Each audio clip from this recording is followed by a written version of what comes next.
crucificadas. Adoremos a Ele. Aleluia. Em Ti, ó Senhor, eu coloco minha fé. Em Ti, ó Senhor, eu coloco minha fé. Em Ti, ó Senhor, aleluia, eu coloco minha fé. Amém. Louvado seja o Senhor. Amém. Boa tarde a todos, no nome do Senhor Jesus. Amém. Mesmo Amém. em pé, vamos levantar-vos. Levantai-vos e andai, porque não é aqui o vosso descanso. Vamos ler Lucas capítulo 13. Lucas capítulo 13, apenas um versículo aqui para tomarmos uma meditação para a nossa reunião de hoje. Eu agradeço a presença de cada um de vocês, o esforço que vocês fizeram para estar aqui, tanto os adultos como as crianças que acompanharam seus pais, e os irmãos que nos visitam, como o irmão da irmã Célia, é isso? Eu só não lembro o nome. Eu lembro, já almoçamos juntos, conversamos tanto, mas o nome eu não lembro. É Edmilson? O Wilson, irmão Wilson, isso mesmo. A esposa também está, né? A esposa do irmão. Ô, irmão, é um prazer revê-la novamente, viu? Deus abençoe vocês. É um prazer tê-los. Se sintam bem, bem à vontade. Amém. Vamos ler Lucas 13, capítulo, e o versículo é o 18. Está escrito assim: E dizia: A que é semelhante o reino de Deus? E a que o compararei? Vamos repetir isso tudo aqui, vamos ler? E dizia: A que é semelhante o reino de Deus? E a que o compararei? Amém. Senhor, nós temos lido a Tua palavra, Pai. Sim, ó Deus. Uma pequena porção dela. E sabemos que a Tua palavra é a semente. Amém. E esta palavra foi semeada pelo grande semeador. Amém. Pelo próprio Deus mesmo. Amém. E agora, Pai amado, nós pedimos que o Senhor nos ajude a compreender como esta semente tem brotado e como ela tem produzido, para que possamos saber que tipo de fruto estamos dando nesse tempo final. No nome de Jesus Cristo nós te pedimos. Amém. Amém. Podem sentar.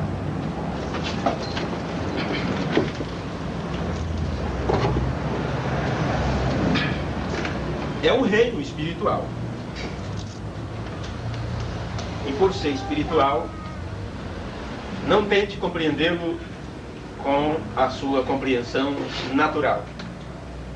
Porque o reino é espiritual. Seria o título, né, irmão Sérgio? É bom ter o título para entendermos o que estamos falando.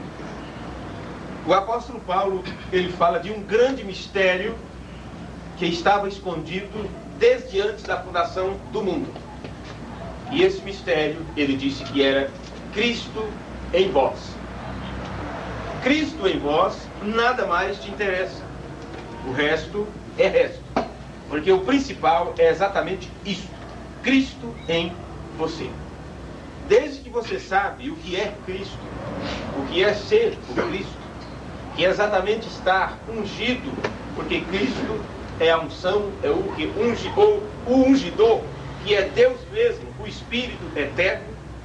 E uma vez que Deus esteja em você, você pode compreender o mistério do reino dos céus, que é um reino espiritual que não pode ser compreendido com a mente carnal ou apenas com estudo humano. Você sabe que nos dias de Jesus, os judeus, os fariseus, os saduceus, eles estavam em busca de um reino porque eles queriam serem livres, se sentir livre do jugo da dominação romana. Deus fez o homem fez o escravo. O homem escravizou seu semelhante, seus companheiros. E o Deus da liberdade prometeu libertar todos os que estivessem em cativeiro. Não importa se natural ou espiritual. Esse Deus da liberdade veio trazendo libertação para todos que estivessem escravizados. Mas os homens dos dias de Jesus, eles não compreenderam como o reino de Deus ia surgir na terra, porque já o profeta Daniel tinha profetizado, ele viu naquela visão, ou quando ele interpretou o sonho do rei, melhor dizendo, você sabe que uma pedra foi cortada 100 mãos daquela montanha destruiu os pés daquela estátua do sonho de Nabucodonosor. E você sabe que aquela estátua representava ali 4 reinos. Estava tipificado na sua cabeça de ouro, nos seus peitos, no peito de prata, quadris de bronze e os pés ferro misturado com barro. E naquela visão do rei estava predito o destino do mundo desde aqueles dias até o final. O final, esse tempo que nós estamos vivendo, quando o último reino ainda está em atuação. Você sabe que a interpretação que Deus deu para Daniel dizia: e tu, ó rei, és a cabeça de ouro. Então, para quem tentasse entender o reino, ou esses 4 reinos, apenas pela visão, sem ter a interpretação correta vinda de Deus, nunca ia compreender como estes reinos estariam na terra. E mesmo depois que a interpretação foi dada, e quando ele disse que o último reino, ou o 4º império, seria terrível, seria tenebroso, e estava misturado com barro e ferro, e isto representava o Império Romano, mesmo assim as pessoas não compreenderam o significado literal destas palavras, como também não entenderam como aquela pedra que do alto foi cortada sem mãos para destruir a estátua, para destruir todos os outros reinos. Eles aguardavam exatamente um reino que os livrasse de todos os opressores. E quando Jesus chegou, João o precedendo, dizendo: é chegado o reino de Deus, eles aguardavam o Messias. O Messias seria Deus mesmo na terra, fazendo um trabalho. E eles esperavam por isso, mas não contavam que era de uma forma tão simples. Tão simples. Por isso que não receberam Jesus como rei. E mesmo aqueles que aclamaram: Hosana ao filho de Davi, bendito que vem em nome do Senhor, estavam ali para coroá-lo como rei. Mas não era esse tipo de reino que Jesus veio estabelecer na terra. Observe que eles clamaram: Hosana ao filho de Davi. E isto é uma expressão, isto era uma saudação que só poderia levar-se a cabo de uma forma literal no milênio, quando ele, como filho de Davi, se assentará no trono de seu pai. Ele estava ali para estabelecer um reino totalmente diferente que eles não podiam perceber. E por eles não perceber como seria estabelecido este reino, eles então perguntaram a Jesus como seria isto. E Jesus falou deste reino em parábolas. Parábola é como uma simbologia, é uma forma de explicar outra. Simplesmente te dar um tipo, uma representação, e você terá que ter mente aberta para entender o significado daquilo. Por isso ele disse: como é que eu vou comparar o reino de Deus para vocês, para que seja simples a vossa compreensão? Jesus falou a linguagem simples. Jesus falou a linguagem do campo. Ele falou sobre mostarda, ele falou sobre peixe, ele falou sobre montanhas, ele falou sobre rios, ele falou sobre trigos e grãos. E mesmo assim as pessoas não compreenderam. E os homens sábios, como Nicodemos, não entenderam seu linguajar. E Jesus disse: para que você nasça no reino de Deus, você tem que nascer de novo. E ele não entendeu, achou que teria que voltar para o ventre de sua mãe. E Jesus esfregou, vamos dizer assim, numa boa expressão, em sua cara essas palavras: se você, sendo líder em Israel, você sendo mestre, você não sabe destas coisas? Para que você possa perceber que não adianta sabedoria, não adianta estudo, não adianta formatura, não adianta nada destas coisas, a menos que Deus tenha misericórdia de você e se revele a você. Amém. Amém. Se Deus não fizer isso, você ficará batendo a cabeça procurando esse Deus. Mas o problema não é procurar a Deus, é se Deus está nos procurando. Como ele esteve no Éden, clamando: Adão, Adão, onde estais? Porque não é o homem que busca a Deus. Jesus disse: não foi vós que escolheste a mim, foi eu que vos escolhi a vós. E agora ele estava dizendo: aqui eu vou comparar o reino de Deus. Em outras palavras, como eu posso falar de uma forma que vocês entendam? Se é uma coisa sobrenatural, espiritual, e vocês com esta mente carnal, rasteira, apenas preocupada com as coisas da terra, como vocês compreenderão isso? Aqui eu vou, ao que eu vou comparar? Então ele começou falando sobre a mostarda. É semelhante ao grão de mostarda que o homem, tomando, lançou na sua horta. E cresceu, fez-se grande árvore, e os seus ramos se aninharam às aves do céu. Em seus ramos se aninharam as aves do céu. Jesus, aqui ele falou sobre mostarda, e em uma outra parte ele voltou a falar outra vez sobre esse pequeno grão. Quando ele disse, se tiverdes fé, como um grão de mostarda, direis a este monte, sai daqui para acolá, e ele acontecerá exatamente assim. Bem, muitas vezes as pessoas têm usado essa expressão para dizer, olha, Jesus disse, se você tiver fé do tamanho de um grão de mostarda, você pode fazer isso. E uma vez o pregador pegou um caroço de abacate, que é mais ou menos assim, né, um caroço de abacate, e disse, olha, se o grão de mostarda tão pequenino, você pode, tendo a fé do tamanho desse grão, mover uma montanha, e já pensou se você tem uma fé do tamanho de um caroço de abacate? É uma boa expressão, é uma boa ilustração. Mas não era sobre isso que Jesus estava falando, porque Jesus não estava falando de tamanho de fé. Ele estava falando de qualidade de fé. Por isso ele disse, se tiverdes fé, como? Não do tamanho. É assim que está na Bíblia. Se tiverdes fé, como um grão de mostarda. Por que será que Jesus usou essa expressão? Se tiverdes fé, como um grão de mostarda? Simplesmente porque a mostarda, ela não aceita mistura, ela não aceita hibridação. Você hibrida o tomate, você hibrida o milho, você hibrida a soja, aí está o alimento transgênico, né? Transgênico. A briga é esta, se isto é legal ou não. Não sei se vocês têm escutado alguma coisa sobre isso. Bem? Então tudo pode ser hibridado. Eles hibridam o milho para produzir um milho maior, melhor, mais bonito. Como já temos falado sobre isso. Mas a mostarda, ela não aceita hibridação. Eles tentaram hibridar ela, então ela morreu. Jesus se referia exatamente a isto, para que você entenda o reino de Deus, para que você tenha isto, para que você tenha esse poder da palavra, a ponto desta palavra se tornar criativa, porque a palavra falada é a semente original, para que você tenha a palavra que gere as coisas, que crie como foi criado os esquilos, como foi criado as coisas, no início, haja e ouve, faça, desça fogo do céu e desceu, para que você tenha esse tipo de poder, usando a palavra de Deus, simplesmente isto, você terá que ter uma fé como um grão de mostarda. Isso quer dizer pura, inadulterada, sem mistura. E somente com a fé, sem estar misturada com pensamentos humanos, incrédulos e dogmas pagãos, é que você poderá entender o reino de Deus. Porque este reino de Deus, ele também não aceita mistura.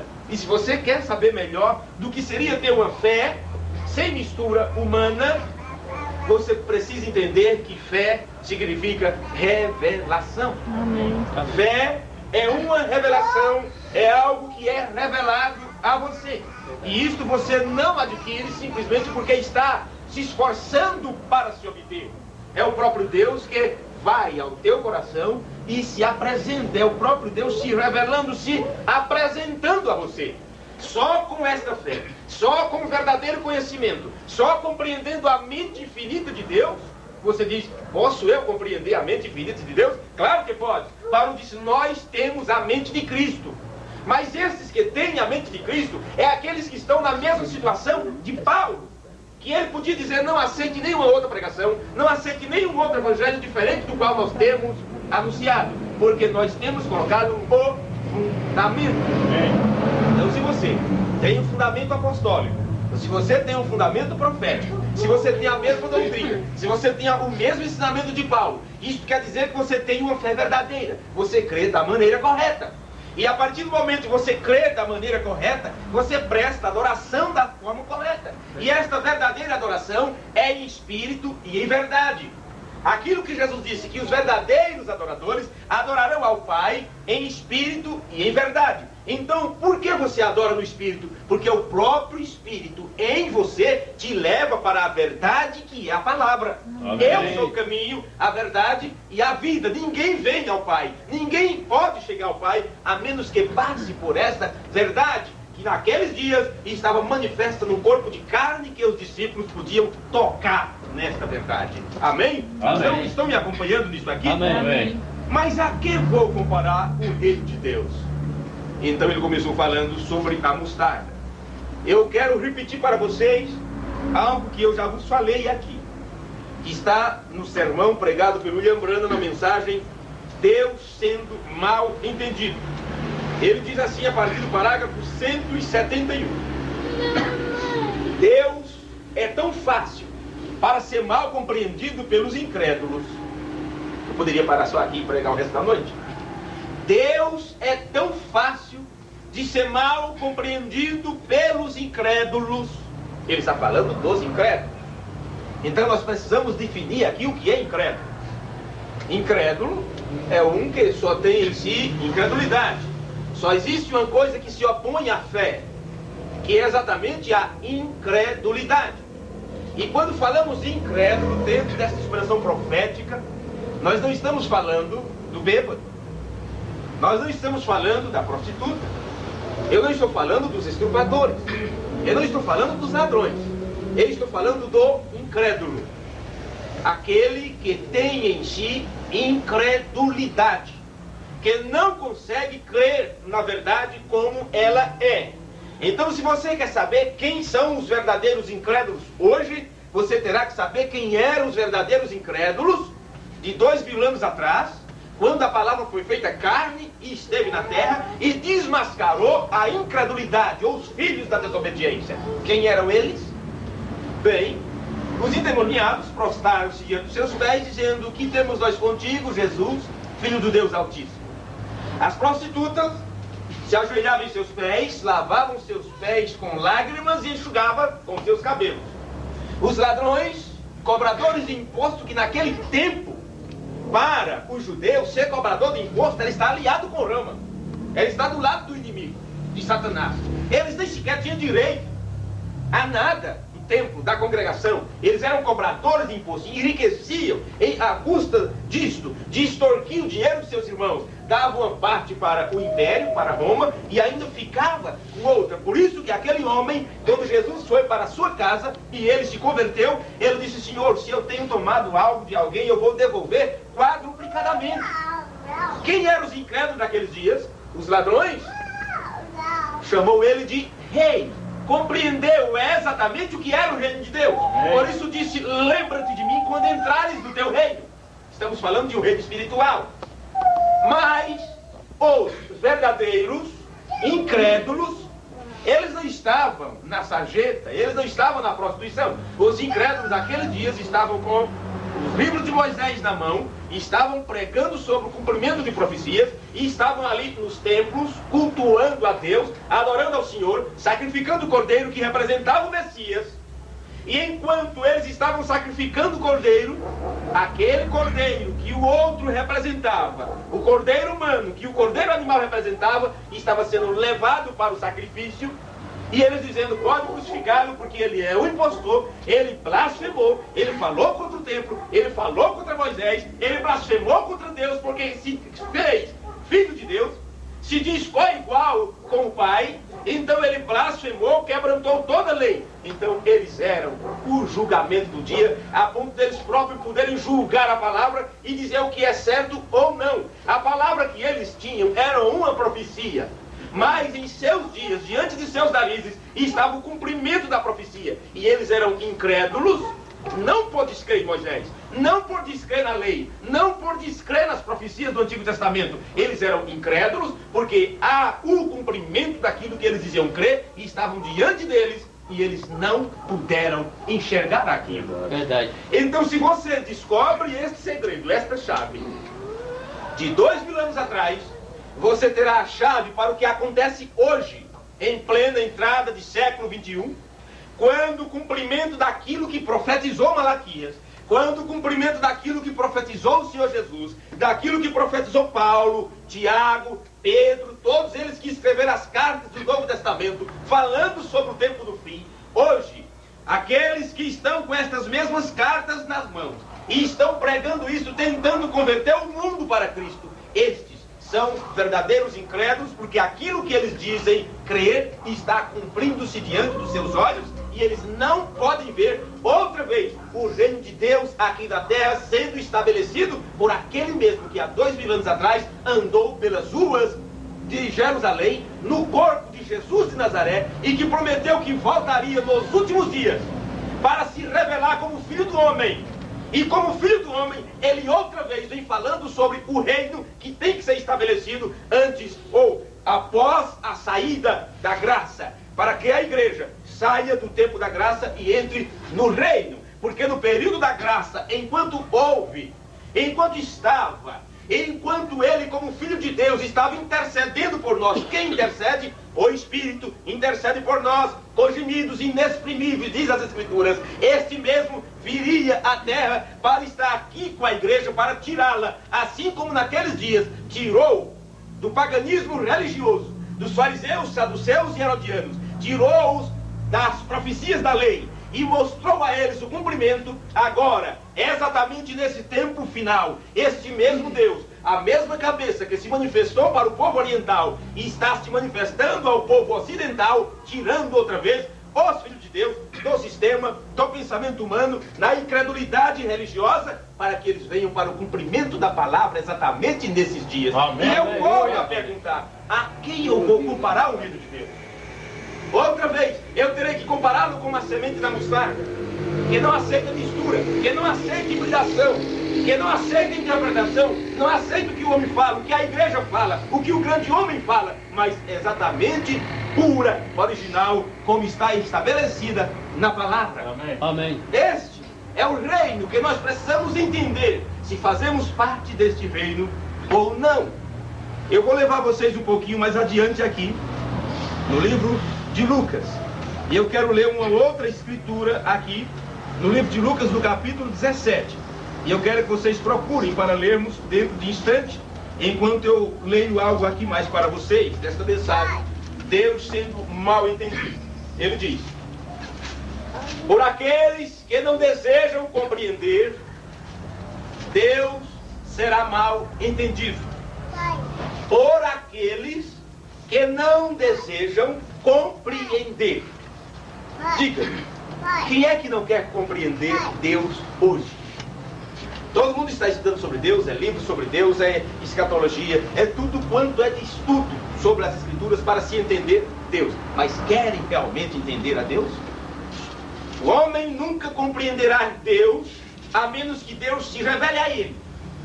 E como Deus se revela ao homem, não espere Deus chegar até você, aquela coisa gloriosa. Você pode ter um sonho, ter uma visão, mas você sabe como é que Deus se mostra para o seu povo? Ele estabeleceu isso no Antigo Testamento. Isso não foi anulado no Novo Testamento. Continuou e impera até nossos dias. Certamente, o Senhor Jeová não fará coisa alguma sem antes revelar seu segredo ao seu servo, o profeta. Qual é o segredo de Deus? Paulo diz: o mistério de Deus é Cristo em vós.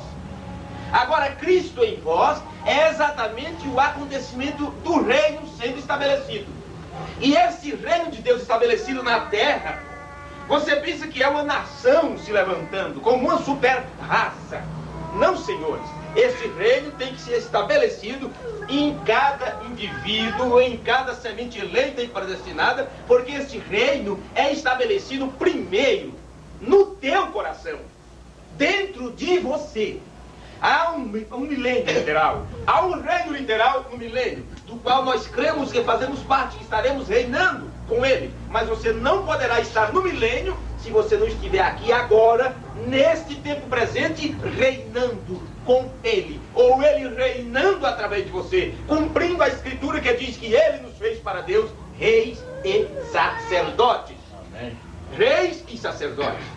Mas observe isso: muitas pessoas tentam compreender, muitos não querem compreender, porque dizem: eu já sei, eu já entendi, eu já tenho tudo, eu não preciso de mais nada.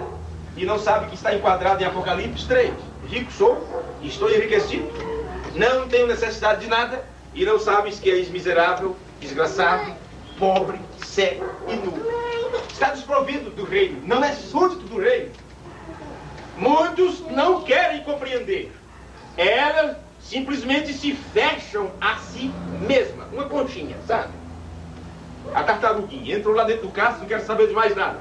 E dizem: não existe tal coisa. É exatamente assim. Foi assim nos dias de Jesus. Ele disse, o reino de Deus está aqui na terra. Os fariseus diziam, não existe tal coisa, não escuta esse pregador doido. Ele foi para o deserto, passou tanto tempo lá tentando fazer o jejum forçado, tentando imitar o nosso profeta Moisés, que Deus o tenha. Era assim, né? Moisés que tanto falou do nome do Senhor, louvado seja o seu santo nome, e agora esse doido, esse ilegítimo, foi também passar 40 dias imitando o nosso profeta. E o povo estão aí seguindo, esvaziaram os templos. O irmão fulano nos deixou, o irmão ciclano nos deixou, irmãos fulano tinha um carro tão bom aqui, nos deixou também, e tal. E irmãos abençoados estão lá, cheios de poeira pelo deserto, passando necessidade, passando fome, abandonaram casa, abandonaram o trabalho. Aquelas redes, era daquele pescador que abastecia a vila com peixe. Parou com tudo. Mas eles entenderam o que era o reino de Deus. Os outros não compreenderam, porque eles se fecharam para aquilo. Agora você acha que isso não voltaria a acontecer exatamente em nossos dias? Sim, lembre-se do que o profeta nos ensinou. Todo o Novo Testamento fala deste tempo presente. Observe, eles dizem, não existe tal coisa. Eu não creio em tal coisa. É o que está escrito no livro de Atos. Eu farei em vossos dias uma obra tal que vocês não crerão se eu vou-lhe contar. Então Deus está cumprindo isso. E se você falar para as pessoas o que Deus está realizando hoje, se você falar para as pessoas que aquele Deus criador dos céus e da terra, aquele Deus que no Rio Jordão veio habitar em plenitude no corpo de seu filho, aquele Deus que o ressuscitou dos mortos, aquele Deus que o deixou no trono da intercessão e veio no Pentecostes para estar com a igreja, aquele Deus, depois de 2000 anos, outra vez desceu à terra em todo o poder para mostrar a sua glória. Por isso disse que todos veriam o sinal do Filho do Homem e estão esperando esse sinal no futuro. Isso aconteceu há 40 anos atrás. É verdade. Estão esperando isso para o futuro. Isso é coisa que já aconteceu. Esse mesmo Deus está presente, mostrando sua presença, e as pessoas estão escarnecendo, rindo desta vinda, rindo deste rei, que já tem descido como juiz supremo, trazendo julgamento sobre esta terra. Então as pessoas estão preocupadas com um tribunal de juízo, estão preocupadas com o trono branco, e não sabem que o trono de julgamento está estabelecido hoje aqui na terra. Porque para começar, o juiz já desceu. O juiz supremo tem descido à terra. E as pessoas não sabem, elas não conseguem acreditar nisso, porque isso seria uma obra que seria realizada, que se você contar, ninguém creria nestas coisas, porque eles se fecham para crer, se fecham para não crer nisso. Eles dizem, não existe, eu não creio em tal coisa. Então elas nunca podem compreender. Isto é uma sentença profética, isso aqui, ó. Então elas nunca podem compreender. Porque esta compreensão vem exatamente para mentes abertas. Porém, um homem que deseja compreender, que deseja se assentar, as pessoas não querem aprender. As pessoas querem ensinar. O povo não quer aprender, eles querem ensinar, eles têm muito para ensinar, não querem aprender mais nada. Mas um homem que deseja compreender, que deseja se assentar e diz, venha, vamos raciocinar juntos aqui. Ah, sim. Agora, aquele homem está na linha de aprender algo do Senhor. Aquela pessoa está no caminho de aprender. Entende? É aquilo que o eunuco falou, como eu sempre repito isso. Filipe se aproximou e disse, você entende essa escritura? Ele disse, não, eu estou lendo, mas eu não entendo, até que alguém me explique. Mas o que é que nós fazemos? O que é que as pessoas fazem? Elas tentam argumentar, elas tentam tudo quanto é de subterfúgio, simplesmente para não se submeter e mostrar humildade, dizendo, realmente eu não sabia que era assim. Realmente eu achava que era desse jeito. Eu achava que era só isso. Enquanto homem, enquanto nós, como pessoas, como seres humanos, com um cérebro desse tamanho, com essa massa encefálica que temos na cabeça, e achamos que sabemos tudo, enquanto nós não nos humilharmos a nós mesmos e dizer, Senhor, eu não sei de nada, eu preciso aprender mais de Ti. Eu quero, porque eu não quero 90%, eu quero 100% da verdade. Enquanto uma pessoa não estiver nessa situação, ela não pode compreender o que é o reino de Deus. Sim, meus amigos, o irmão Branda continua aqui, olha. Um homem que se assenta e diz, olha, vamos raciocinar juntos. Ele está na linha de aprender algo do Senhor. Porém, as pessoas que estão sempre associadas com Deus e o poder de Deus, o que será estar associada com Deus e o poder de Deus? Hoje, estar cheio do poder é fazer barulho. As pessoas aprenderam que ter poder hoje é gritar, sapatear, derrubar os bancos, atropelar as pessoas dentro da igreja. E diz, o poder caiu, você vê? Hoje, para as pessoas, o poder de Deus é isso. É simplesmente fazer grande barulho. E diz que o poder desceu. Mas observe. As pessoas que estão sempre associadas com o poder de Deus, você dificilmente pode estar associado com Deus sem estar associado com o seu poder. Porque quando você está associado com Ele, você está familiarizado com Ele. Você pode definir aí para você mesma, você mesmo, o que é estar familiarizado com alguma coisa? Você sabe o que é estar familiarizado com o seu trabalho? Entender o que você faz? Você sabe o que é estar familiarizado com a sua casa, com os seus quatro cantos? Estar familiarizado com suas roupas, com suas vestes, com o seu comportamento, estar familiarizado consigo mesmo, consigo mesma? Quer dizer, você conhece, você tem afinidade.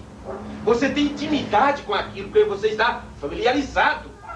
É isto que as pessoas precisam, que nós necessitamos sempre estar familiarizados com Deus. E se você estiver familiarizado com Deus, você tem intimidade com Ele, você se torna amigo de Deus, como estava Abraão. E Abraão, sendo amigo de Deus, Deus disse o quê? Eu não posso esconder meus planos de Abraão. Eu não posso esconder as coisas de Abraão, visto que ele é meu amigo. Em outras palavras, ele está familiarizado com o meu plano. Então ele revelou para Abraão seu plano, o que ele ia realizar. Observe, do mesmo jeito, quando você está familiarizado com Deus, então você o conhece. E você o conhece no seu poder. E eu não posso entender como que é que as pessoas conhecem a Deus sem conhecer sua palavra. Como pode você conhecer a esse Deus, o Deus da palavra, sem conhecer o que realmente está escrito? Você pode conhecer o grego, eu posso conhecer todas as línguas da terra, eu posso fazer tudo isso. Mas, se eu não conhecer a sua palavra, eu não conheço o autor da palavra. Se você tem o autor, você terá a palavra. Se você conhece a palavra, você conhece o autor. Porque é a mesma coisa. Você não pode separar Deus de sua palavra. Você tem que estar familiarizado. O profeta continua. Ou parente, um parentesco com ele. Então você tem o seu poder em você. Quando você está familiarizado com Deus, você tem o seu poder em você. Agora, você pode dizer se tem ou não o poder de Deus? Depende do quanto você está familiarizado com ele. E eu pergunto agora, o que seria ter o poder de Deus em você? O que seria ter o poder de Deus em nossas vidas? Se você descobrir, se você conseguir entender o que é ter o poder de Deus em sua vida, então você também vai entender de uma forma clara o que é ser súdito do rei de Deus. Observe. O que seria ser súdito do reino de Deus e como atuaria um que pertence a esse reino. Você sabendo de uma coisa, você saberá da outra. Esta é a razão que as pessoas não podem crer em milagres hoje. Eu quero ser bem claro aqui, olha, por mim eu repetiria as mesmas coisas o tempo todo, até que nossa mente absorva isso.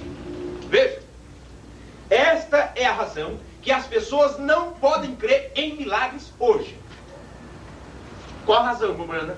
Porque não está familiarizada com Deus, nem tem em si o poder de Deus. Por isso, elas não creem em milagre. Agora, diga-me, houve um tempo onde mais se pregou sobre milagre do que nesse tempo, meus amigos?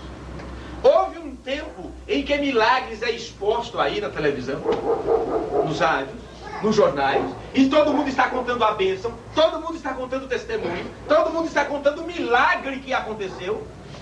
Onde está agora o problema? Será que o profeta cometeu falha quando ele disse hoje as pessoas não acreditam mais em milagres? Agora diga-me uma coisa, as pessoas estão acreditando em milagres? Você acha que eles creem em milagres?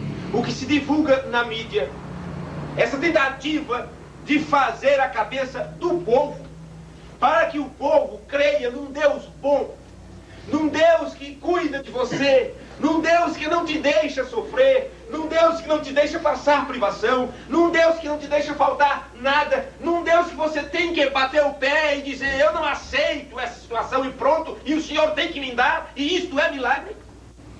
Eles podem querer torcer o braço de Deus como eles queiram, mas eles jamais mudarão a vontade perfeita de Deus. Eles jamais mudarão a forma de Deus atuar no seu poder. Mas eu vou dizer para vocês o que é poder. O homem que realizou sinais, prodígios e maravilhas no nome de Jesus Cristo, através de um dom ministrado por um anjo. O homem que cumpriu aquelas escrituras que Jesus disse: vocês estão abismados com o que viram acontecer? Maiores que estas fareis. Nenhum homem na terra depois de Cristo cumpriu esta escritura, a não ser em pleno século XX, quando Deus enviou um profeta na terra para exatamente fazer aquilo que Jesus disse que teria que acontecer. Alguém teria que realizar mais sinais, mais milagres, ressuscitar mais mortos do que naquele tempo que Deus realizou através do ministério do Senhor Jesus. Mas o homem, aquele homem Deus, nas Escrituras, quantos mortos você encontra o registro de ressurreição? Você pode contar. Você encontra os milagres que foram feitos.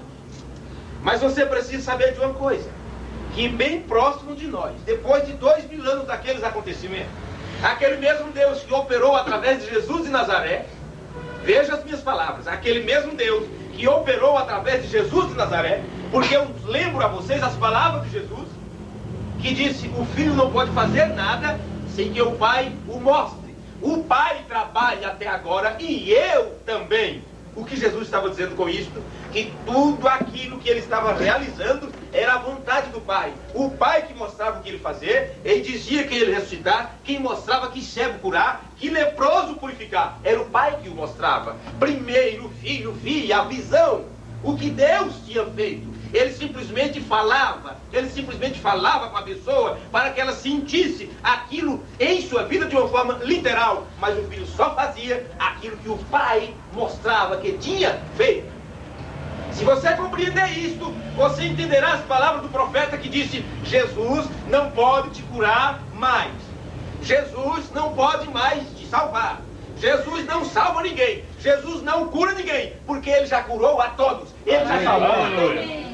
Você só tem que tomar Deus em sua palavra e reclamar esse direito a você, porque é um direito que o diabo tenta roubar de você, mas ele curou a todos. A Bíblia diz: pelas suas pisaduras, pelas suas feridas, fomos sarados. Amém. Isto é fato consumado.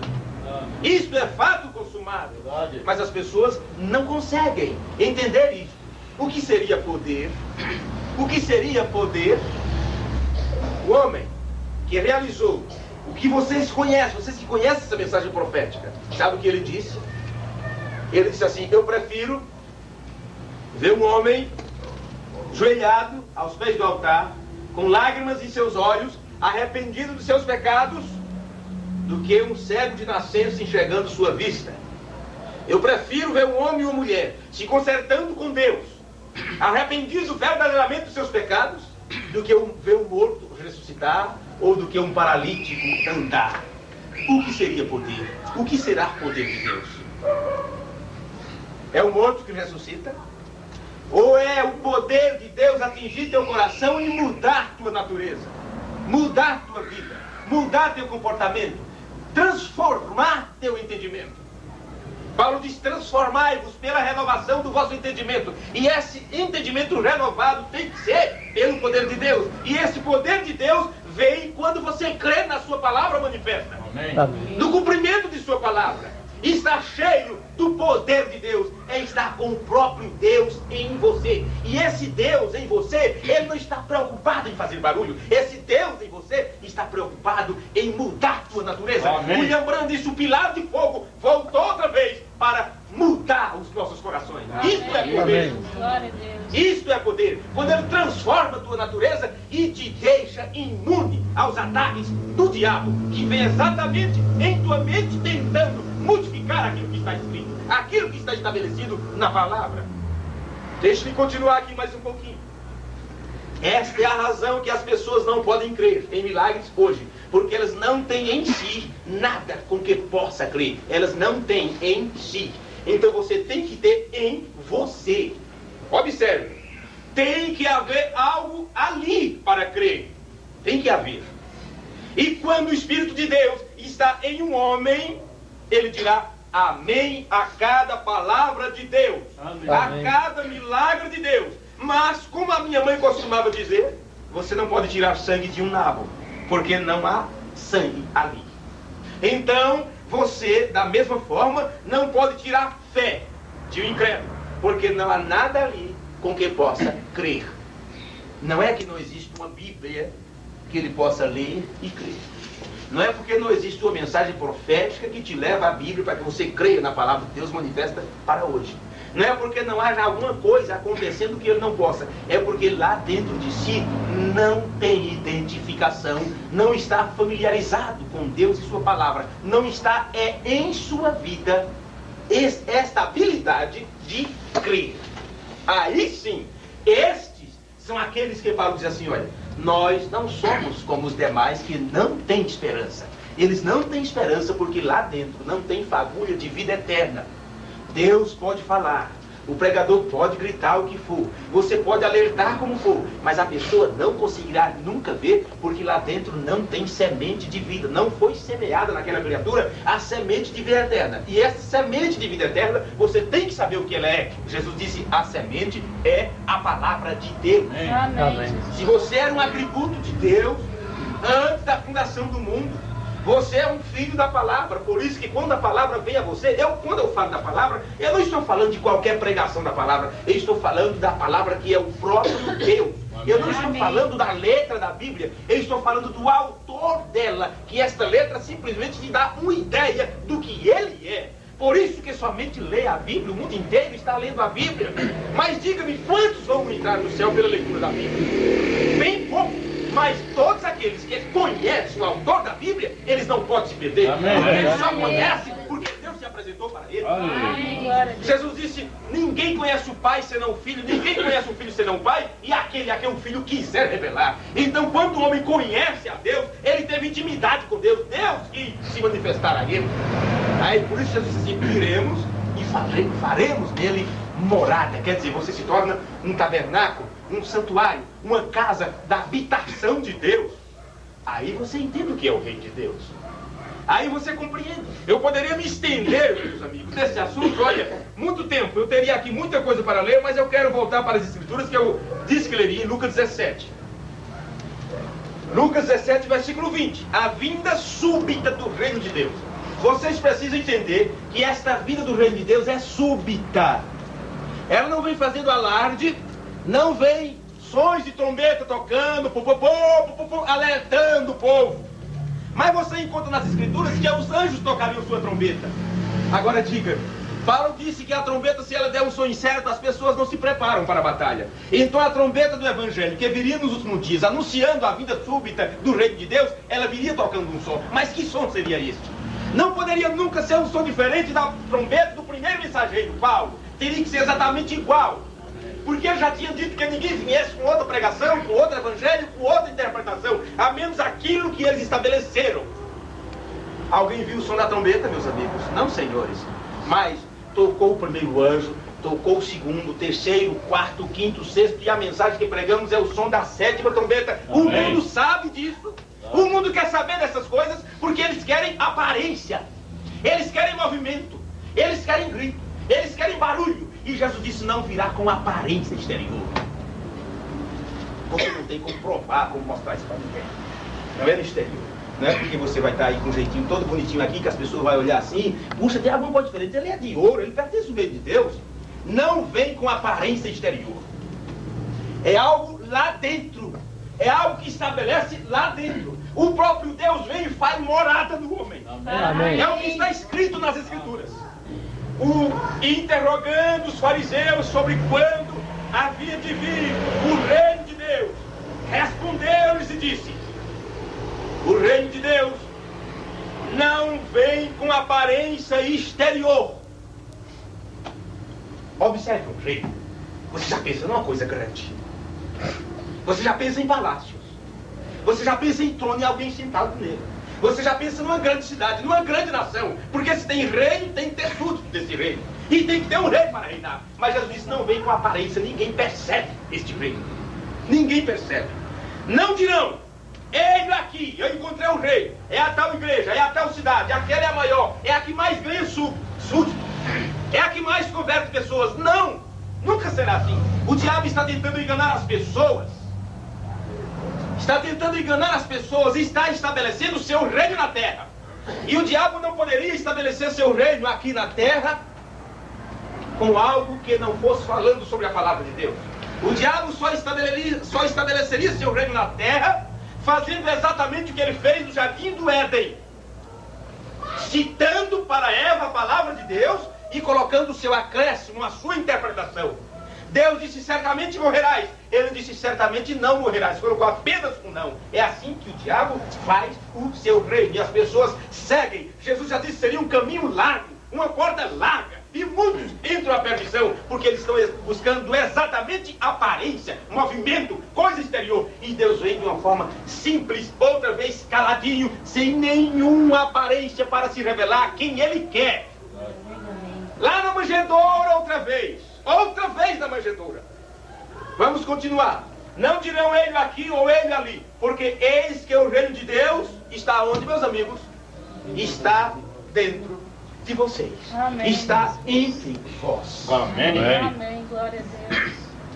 Observe, quanto tempo estas escrituras estão escritas? Quanto tempo as pessoas estudam isso? Vocês acham que eles compreenderam isso? Você acha que as pessoas entenderam o que é ter o reino de Deus dentro de você? Mensagem à unidade de um Deus. Quero concluir com isso aqui.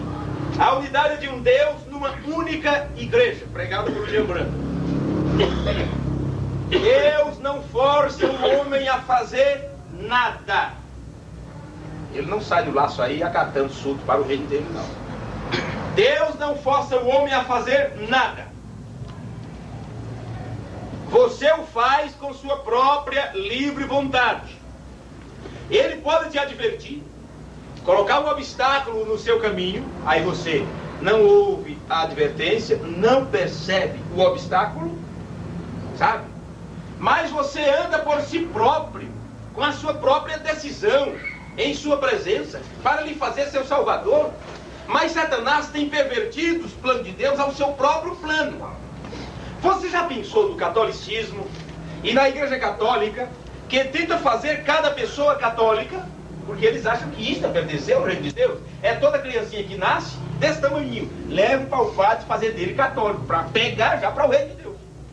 Porque é a igreja que salva, é a única igreja que tem salvação. Entende? E Deus, como rei, deixou o representante aqui na terra, que é o Papa, é o que eles dizem. Então todos têm que prestar homenagem e adorar o Papa, beijar seu anel. Porque ele é o representante deste rei. E todos que é católico, por isso que é universal, pertence ao reino de Deus, à igreja de Deus.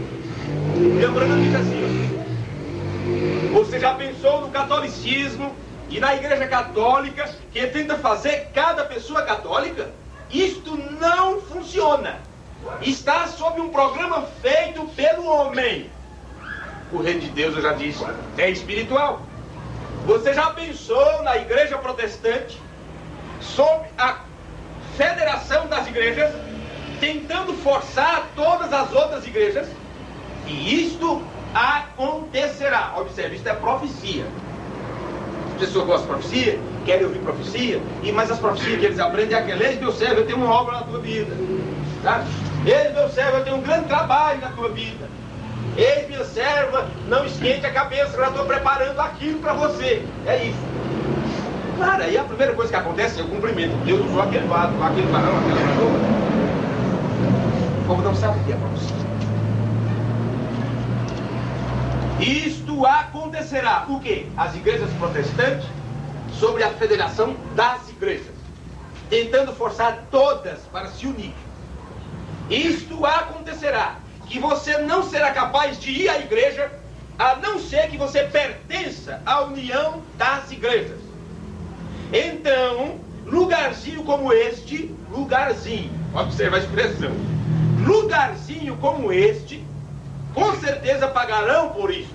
Quer dizer, sofrerão consequências, porque não se unirão.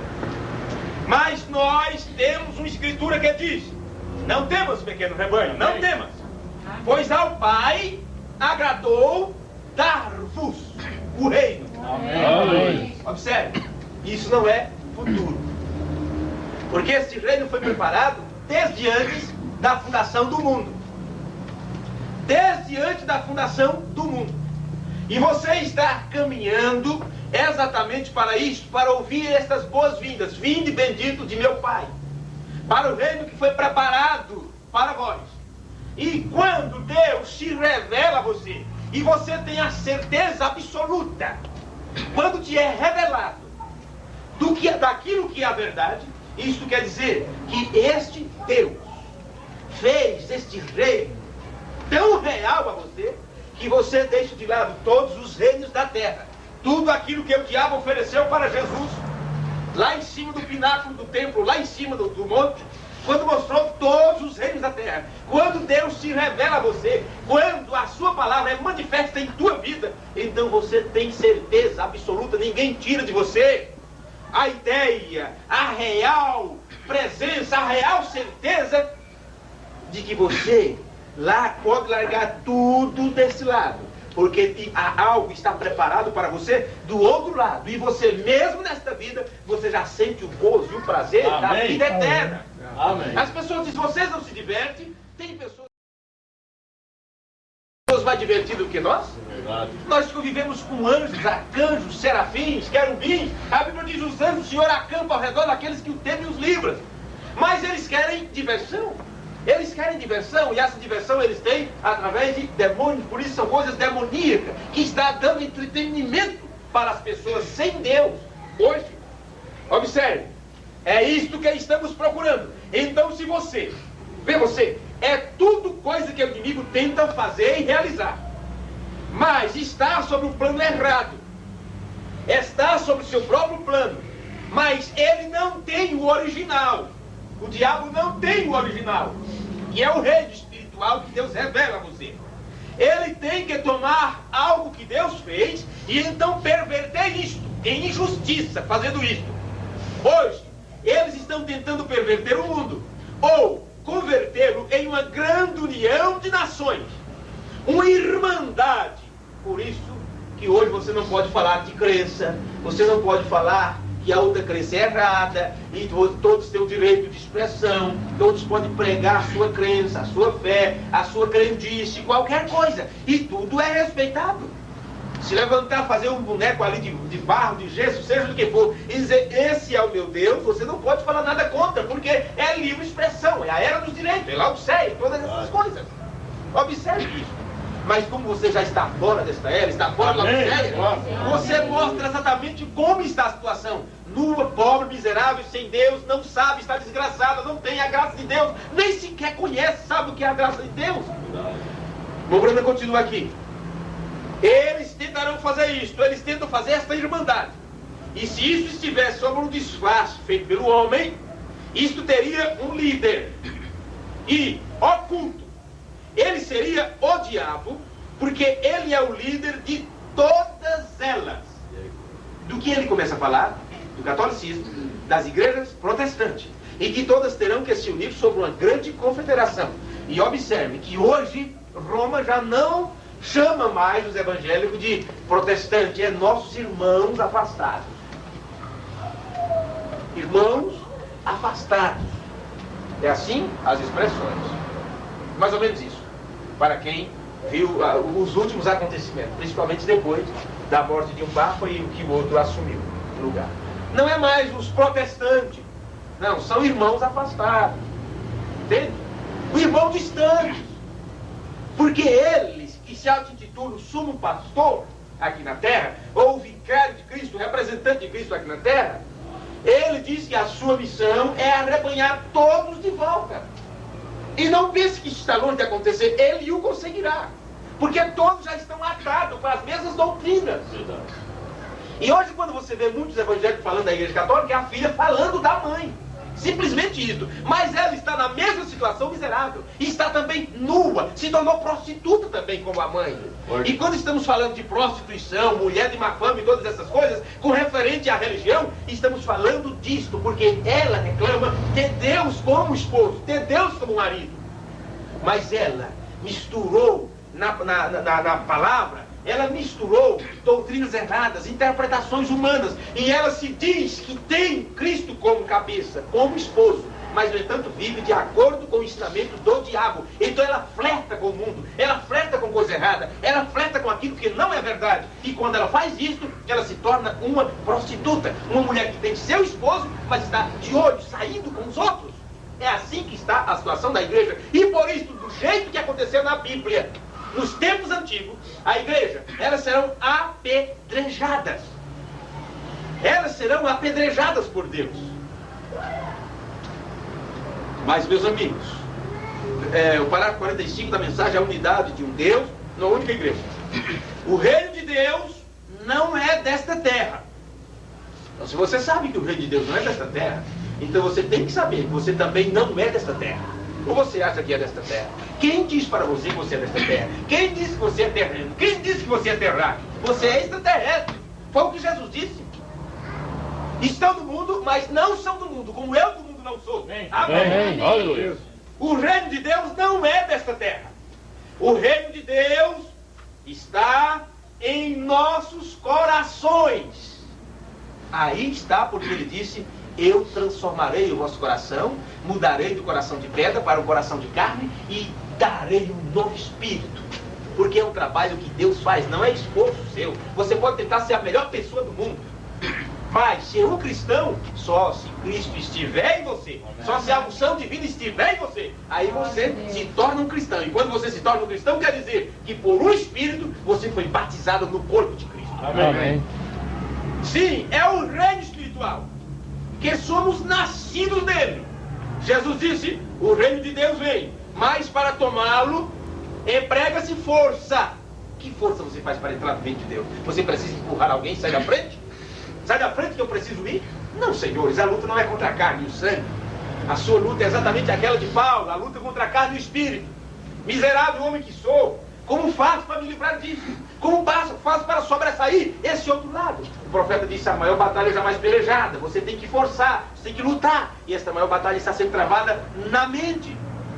A maior batalha é travada na mente, porque o reino está sendo estabelecido no coração. Mas você não crê com sua mente. E a Bíblia diz que você crê com o seu coração. Mas como eu posso crer com o coração? Se você souber o que é que tem dentro do seu coração, aí você sabe como é que se crê com ele. Cientistas não conseguiram descobrir para que tem aquela pecinha faltando no coração. Lá dentro tem um espaço, porque eles acham que não serve para nada, porque não conseguiram desvendar para que é aquilo, um pequeno espaço. William Branham disse: é exatamente daquele espaço que Deus precisa para estabelecer seu Amém. Amém. Sim, Jesus disse: o reino de Deus vem, mas para tomá-lo emprega-se força. E o reino de Deus está dentro de ti. Amém. O Espírito Santo, o reino de Deus, movendo no homem e governando, controlando. Este é o reino de Deus. Amém. É simples. É simples. Aí você diz: eu pensava que era uma coisa mais complicada. Então pense que o rapto é complicado. Será que vamos ter essa força para sairmos desta terra? O rapto? Como será isto? Meus amigos, o rapto está em pleno processo agora. É verdade. O rapto está em pleno processo neste exato momento. Foi perguntado para Jesus, porque se você continuar a leitura de onde eu li, estava falando da vinda súbita do reino de Deus. E Jesus contou ali casos que, se você for ler as Escrituras, você vai ficar totalmente enrolado sem compreender o que Jesus está falando. Porque ele fala de vários acontecimentos e fala de coisas que aconteceram há 2000 anos atrás. Ele diz que quem estiver no campo não volta, quem estiver no telhado não desça, sai das grávidas. E o povo pensa que é tudo futuro. E aquilo aconteceu nos anos 70. É exatamente para confundir as mentes das pessoas. Mas os seus filhos não são confundidos, porque ele prometeu revelar a eles. Verdade. E ele continua falando como seria. E quando ele vai terminando a explicação, os discípulos pegam na deixa e dizem assim: aonde, Senhor? Ele está falando da vida do reino. Aonde, Senhor? Ele disse, aí ele começou falando, 2 estarão no campo, um será tomado, outro será deixado. 2 estarão numa cama, ou 2 estarão numa cama, um será tomado, outro deixado. 2 no moinho, uma será tomada, outra deixada. Ele estava falando da vinda do reino. Aí foi perguntado, aonde, Senhor? Então eles queriam saber lugar, de onde saíste. Mas ele já estava dizendo lugar. 2 no campo, na cama, no moinho, mas tinha algo. Os discípulos sabiam que ele estava falando aí parábolas. E eles queriam compreender a parábola. Então eles perguntaram exatamente aonde, seja claro, aonde? Ele disse, onde estiver o corpo, ali se ajuntarão as águias. Amém. Agora, 2 milênios se passaram. Aí Deus enviou o profeta, no tempo da luz de entardecer, e ele mostra para você o que é o corpo, quem são as águias, e como se juntar neste corpo para se alimentar deste corpo, palavra, porque a Bíblia já tinha dito que o mesmo Senhor descerá do céu com alarido, voz de arcanjo, trombeta de Deus. Está falando do rapto, daquele acontecimento que tirará o povo. E este povo estarão no lugar, e esse lugar ele disse aonde estiver o corpo. O que seria o corpo? Exatamente para alimentar as águias. Aí Jesus disse, meu corpo é verdadeiramente comida, meu sangue é verdadeiramente bebida. Então se você não estiver ceando com ele, se você não estiver tendo comunhão com ele, que é exatamente aquilo que o profeta disse, familiarizado com ele, você não terá esse poder. E se você não terá esse poder, como você vai conseguir sair desta terra, vencer a gravidade, o poder da gravidade, soltar você para que você suba com ele? O mesmo Senhor teria que descer com uma voz de comando, que é o alarido. E que alarido é esse? É exatamente a mensagem que está rodeando a terra, chamando os eleitos. Sai dela, sai dela, sai dela, para não ser consumidos, para não ser participante dos seus pecados. Porque estes que saem, esses têm que vir para um lugar, e esse lugar é a palavra. Na palavra eles se alimentam, na palavra eles são cheios de Deus, na palavra eles têm o poder. E esse poder faz com que eles consigam vencer o diabo, desmascarar o diabo com aquilo que está escrito. Isso não é nada complicado, é tão simples como foi o nascimento virginal de Cristo. Foi simples? Foi. Simplesmente o Espírito Santo fez sombra sobre Maria. E em seu ventre foi gerado o Filho de Deus. Simplesmente o Espírito Santo tem vindo para estar com a sua igreja. E a igreja outra vez se enche da palavra, engravida da palavra, e esse poder atira da terra na força para o rápido. Amém. Amém. Vamos nos colocar de pé. Aleluia. Aqui está dizendo todas as quintas-feiras, quem quiser orar, teremos culto de oração às 7h30 aqui. Então, vocês podem ter certeza. Se você desejar estar aqui, as portas estarão abertas e alguém estará aqui para uma leitura, para louvar ao Senhor, para ter uma parte, né, uma participação nesse culto. Vocês estão convidados. Eu estou convidado também? Eu farei o possível para também poder estar aqui. O primeiro é ele, né? Eu vou fazer o possível para poder estar aqui com vocês nas quintas-feiras, então. Amém. Senhor, nosso Deus, muito obrigado, Pai da Glória, por esse instante, por esta ocasião que tivemos. Amém. Sabemos, ó Deus, que não é momento de grito, não é aquela mensagem de gritar, de pular, tem um momento para tudo. Nós cremos em grito, cremos em pulos, cremos em bater palmas, cremos em choro, cremos em todas estas coisas, porque nós não estamos mortos, temos vida. E uma pessoa que tem vida, ela tem emoção, ela tem sensação. Mas, Pai bendito, chega-se um momento que temos que ficar calados para ouvir alguma coisa, para assimilar as coisas. E quando a Tua palavra diz, o Senhor está no seu santo templo, cale-se diante dele toda a terra, nós obedecemos isto, Pai. Amém. E pedimos o nome de Jesus Cristo, Amém. que o Senhor nos ajude na nossa humildade, Amém. na nossa simplicidade, e que possamos a cada dia aprender mais do Senhor. Esse é o motivo de estarmos aqui. Amém. Não é simplesmente para sermos vistos e ouvidos, mas é para entendermos o plano que o Senhor deixou para desempenhar na terra neste tempo final, Amém. quando enviaria o 7º anjo com o som da trombeta, da palavra original, para nos levar de volta à fé dos apóstolos. Amém. No nome de Jesus Cristo, ajuda essas pessoas. Eu apenas consegui atingir seus tímpanos, seus ouvidos, mas o Espírito Santo pode revelar essas coisas em nossos corações. Amém. O nome de Jesus Cristo nos ajuda, nós te pedimos, para a tua glória.